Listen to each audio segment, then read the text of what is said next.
안녕하세요. 3학년 학생 여러분 반갑습니다. 저는 여러분들의 역사 선생님 김효준입니다.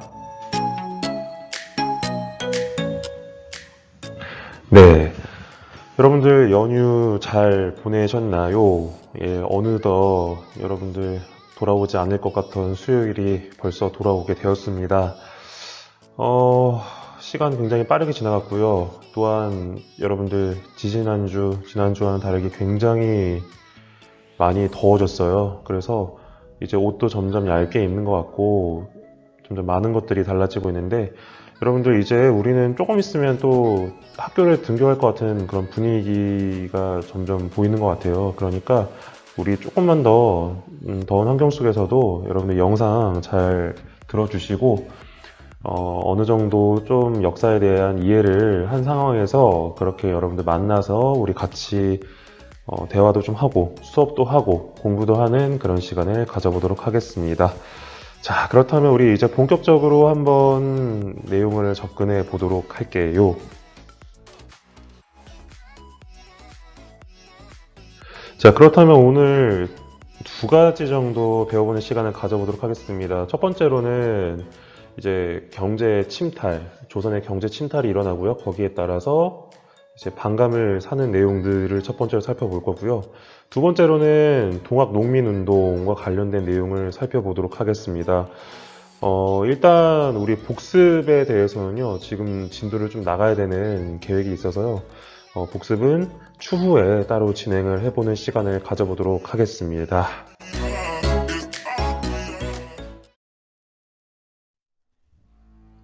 그렇다면 먼저 우리는 경제 침탈에 대한 반감이 높아지다 부분을 보도록 할게요. 자, 여기에서 핵심적으로 우리가 살펴볼 단어는 침탈이라고 하는 단어하고 반감이라고 하는 단어입니다. 먼저 우리 침탈의 의미를 살펴보면요. 침범하여 빼앗다라고 하는 내용입니다. 자, 그렇다면요. 과연 누가 조선에 그런 행동을 했는지 이후에 좀 자세히 볼 예정이고요. 자, 그리고 반감이라고 하는 단어인데요. 자, 반감이라고 하는 것은 반대하는 감정이에요. 자, 그러면은 누가 반감을 가지고 왜 반대하면서 그러한 감정을 가졌는지 알아볼 필요가 있을 거예요. 예, 부정적인 내용이 좀 있어서요. 제가 일부러 여기 해고를 좀 넣어 놨습니다. 그렇다면 침탈, 그 첫 번째 내용에 대해서 살펴보도록 하죠. 자, 우리 예전에 배웠던 이모군란, 그 이후에 청나라의 조선에 대한 간섭이 심해집니다. 그래서 청나라 상인이 조선으로 들어와서 굉장히 많은 이익을 취하려고 했어요. 자, 물론 그 전에 일본 상인들도 조선에 들어와서 굉장히 큰 영향력을 끼치고 있었거든요. 자, 그래서 이 두 나라의 상인들은 서로 경쟁을 하면서 조선의 시장을 장악해 가게 됩니다. 네.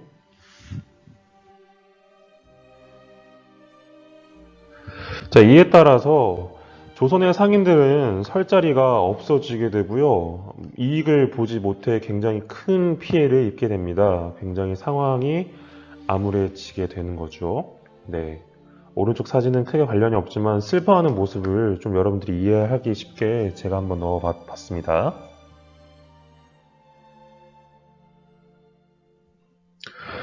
암울한 상황이 계속 조선 상인들에게 이어지면서 가만히 있을 순 없겠죠? 특히 한양에 있는 상인들은 모여서 투쟁을 하게 됩니다. 자, 그리고는 이렇게 얘기를 합니다. 자, 외국인들이 세운 상점을 없애자. 그리고 청나라와 일본 상인들을 조선에 들어오지 못하게 하자.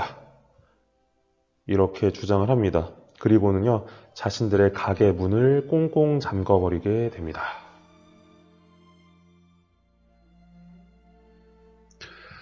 그리고 우리는 예전에 강화도 조약 이후로 일본이 조선에 많은 곡물을 가져갔던 거 기억나시죠? 자, 그로 인해서 조선에서는 곡물이 없어요. 그래서 곡물의 가격이 엄청나게 올라갑니다. 자, 곡물이 없기 때문에 결국 먹을 것도 없게 되고요. 그런 어려운 상황에 놓이게 되는 거죠. 참고로 예, 저는요 여기 가운데 사진에 있는 푸른의 유기농 쌀하고 전혀 관련이 없습니다. 그냥 한번 넣어본 거예요.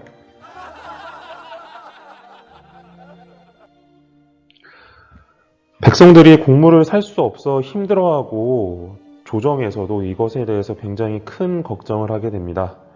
마침 일부 지역에서 지방 관리들은 자신이 담당하고 있는 지역의 쌀값을 낮추고 백성들을 더 이상 힘들게 하지 말아야겠다는 다짐을 하게 됩니다.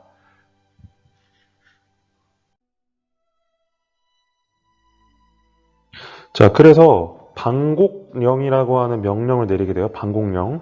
자, 방곡령이란 과연 무엇일까요? 네, 먼저 방은 방어하다. 예, 막아버리다. 이런 거고요. 곡은 곡식. 그 다음에 령은 명령이라고 하는 뜻입니다. 즉, 방곡령이라고 하는 것은요, 일본으로 곡식이 유출되는 것을 막으려고 조선의 관리들이 실시한 제한 정책이에요.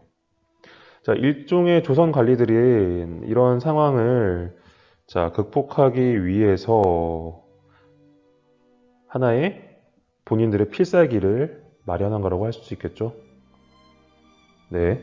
자, 과연 이 방공령 필살기는 조선의 공무를 지킬 수 있었을까요?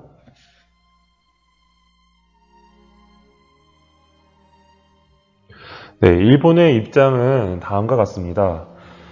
자, 방공령을 알릴 때는 한 달 전에 일본으로 알려야 돼요. 그래서 실제로 지방관들은 한 달 전에 일본으로 통보를 했어요.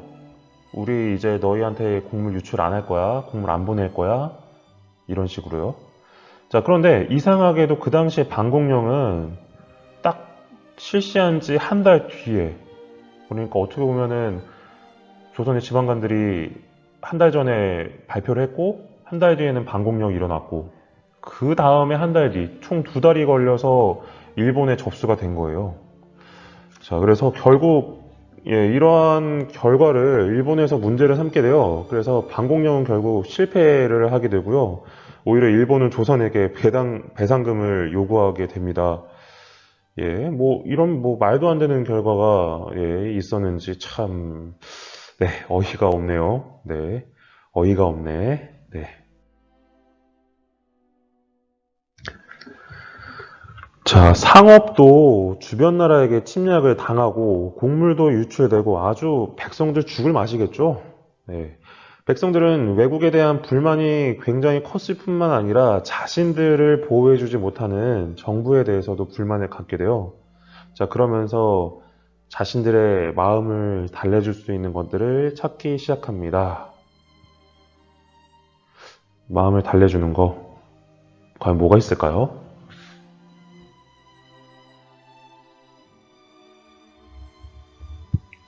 자, 마침 최재호라고 하는 사람이 등장해서요.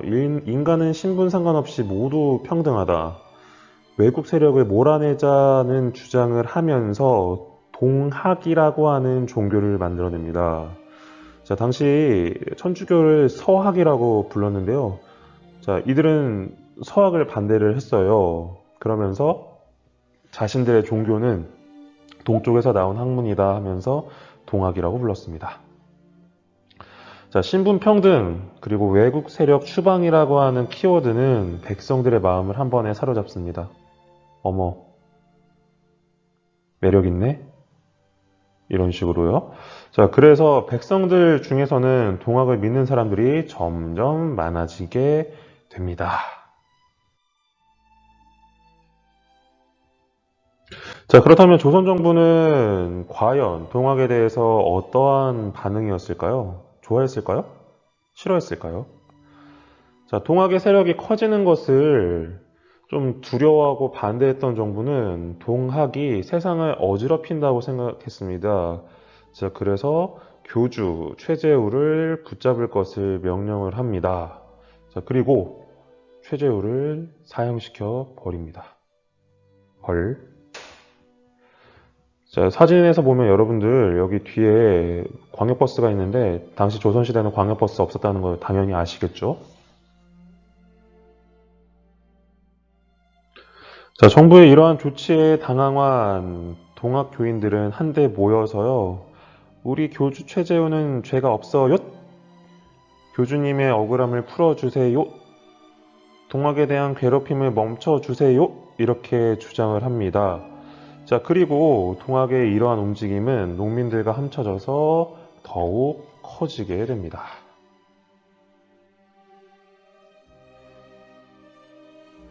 자, 우리는 농민들의 어려움과 동학 교인들의 항의에 대한 부분을 잠깐 살펴봤습니다. 자, 이들은 앞에서 제가 말한 것처럼 합쳐지게 된다고 했는데요. 과연 어떻게 합쳐지게 되었는지 그 내용을 본격적으로 살펴보도록 하겠습니다.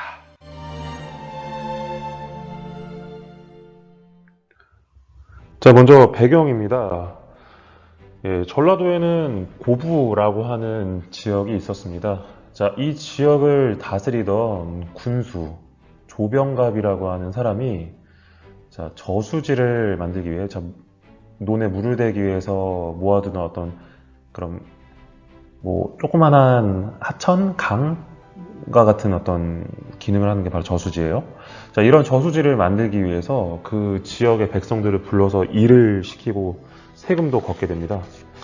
자, 사실 저수지는 고부 지역에 하나 있었어요. 근데 일부러 또 만든 거예요. 자, 왜냐? 자, 돈을 걷기 위해서죠. 세금을. 자, 그리고 자신의 아버지, 조병갑의 아버지를 기념하기 위해서 조병갑이 비석을 세우려고 했습니다. 자, 당연히 비석을 만드는데 백성들을 또 시켰겠죠. 네. 자, 결국 동학의 교인이었던 전봉준, 이 전봉준은 열받은 백성들을 모아서 관할을 습격을 합니다. 자, 그리고 곡물을 백성들에게 나누어 줍니다. 자, 그러면 과연 조병갑은 어디에 있었을까요? 네, 조병갑은 당연히 도망을 갔습니다.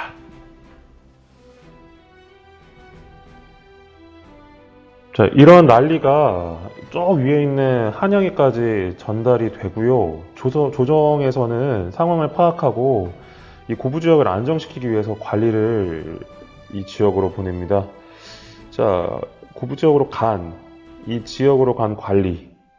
이 관리는 백성들의 마음을 헤아려 주지 못합니다. 그리고 오히려 백성들에게 죄를 물으려고 들쑤십니다. 자, 결국 농민들은 어땠을까요? 네, 당연히 불만이 쌓이고 쌓여서 폭발을 하게 됐죠. 자, 그래서 결국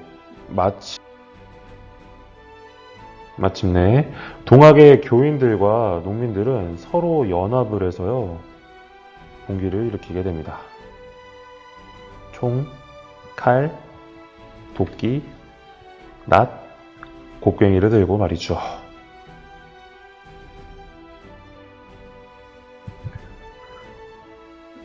자, 이 무장이라고 하는 지역에서 출발했던 농민 봉기는요, 백산, 한평, 장성 등을 가면서 조선 정부의 군대를 각각 격파합니다. 자, 그리고 가장 그 지역의 큰 지역인 전주성을 바라보게 됩니다. 자, 전주성은 전라도의 가장 핵심 지역이었어요. 그래서 여기에서 동학 농민군과 정부군이 붙게 되고요. 자, 이 농민군은 전주성을 점령하기 위해서 엄청나게 큰 노력을 하게 되죠. 자, 결국 누가 승리를 했을까요? 네, 이렇게 화면에서 보는 바와 같이 농민군이 전주성을 점령하게 되고요. 마침내 장악을 하게 됩니다.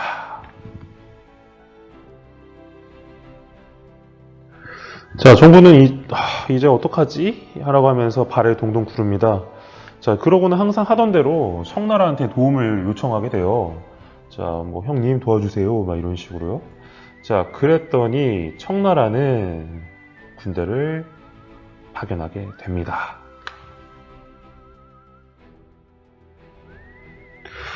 자, 그리고요, 우리는 지난 시간에 갑신정변 이후 청과 일본이 맺었던 텐진 조약이 기억이 날런지 모르겠어요. 자, 텐진 조약. 청나라와 일본 군대가 조선에서 철수하고요. 그 다음에 이 중 한 나라의 군대가 조선으로 갈 때 미리 연락을 하는 내용의 조약이었어요. 자, 여러분들 조약 굉장히 또 많은 거 여러분들 알고 계시죠? 예, 나중에 조약은 제가 한꺼번에 좀 정리를 해드릴게요. 자, 그래서 청나라는 자, 군대를 조선으로 보내기 전에 일본에 연락을 합니다. 자, 일본은 이때다 싶어서 조선으로 군대를 파견하게 되고요. 자, 청나라는 연락만 했을 뿐인데 일본군이 온다니 조금 당황을 했을 수도 있겠죠.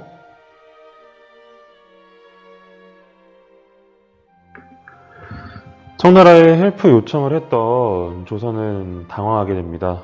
자, 또 조선 땅에 청과 일본군이 또 온다니. 자, 이에 따라서 조선 정부는 농민군에 화해 요청을 하게 됩니다. 자, 수습을 하기 위해서였죠.